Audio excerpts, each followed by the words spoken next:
Salam, məhlullar mövzusundan 5-ci günün sualların izahına baxırıq. 75 nömrəli testdə uyğunluğu müəyyən edin deyir. Məhlullar verilib 3 ədəd. Həll olunan maddənin kütləsini bizdən soruşur. 200 qram 20% deyirsə, gəlin biz onun 20%-ni tapaq. Yəni 200-ün birinci 20%-ni tapandan 20-yə vurub 100-ə bölməliyik. Sıfırlar xısır gedir. 2 vur 20 40% olacaq. 40% yox, daha doğrusu burada həll olan maddə 40 qramdır. Deməli 40 qram. Burada həll olan maddə var. M həll olan maddə. Deməli 200-ün 40-ı maddədir, həll olan maddə. 160-ı da su imiş. 1-ə gedəcək 40 olan E variantı. Yəni 1 E.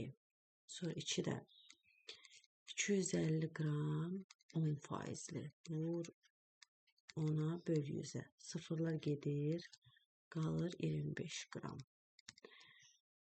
Buna 2 aid olacaq B. Və 3-ü tapırıq.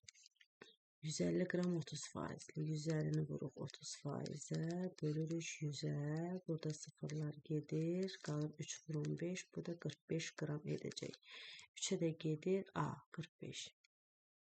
Demək, E, B və A variantı.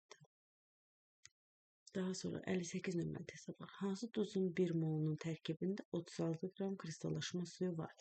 Kristal hidratlar verilibdir. Kristal hidratın tərkibində bunlar bərk halda olan maddələrdir və onlar öz tərkibində özünə su birləşdirən maddələrdir. Mollarına görə tapa bilərik. 36 qramı bölək 1 molun kütləsinə 18-ə. Bu da eləyəcək 2 mol. Deməli, əmsalı 2 olan C variantı. Bu təbii Gibson formulunda kalsium sulfat olsun 2 mol su. Cavab C variantı. İndi isə 74 nömrəli testə baxırıq. 80 qram, 800 qram 10% natrium yağış məhlulu hazırlamaq üçün neçə mol su lazımdır? 800-ün 10%-ni tapaq. Bölək 100-ə sıfırlar gedir, alınır 80 qram. 80 qram deməli natrium yağışdır. 800 qramın tərkibində 80 qram natrium yağış var. Deməli 720 də su var. Və 720 suyu bölür 18 qram 1 mol suya. Bu da 40 mol. 46 nömrəli testdə 2 mol X maddəsi suda həll edilərək həcmi 500 ml olan məhlul alınmışdır. Məhlul mollar qatını hesablayın. Qatılıq düsturu bərabərdir C bərabər nu böl V. Burada bizə nu-nu verib 2 mol. Həcmi verib 500, onu da 0,5 litr kimi yazaq və qatılığı hesablayaq. Qatılıq bərabərdir 2 bölünsün 0,5, o da eləyəcək 4. Yəni A variantı. 33 nömrəli testə baxırıq.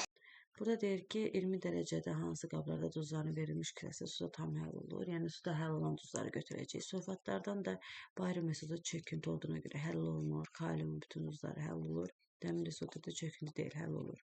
Deməli 1 və 3 olacaq cavabı da B variantı.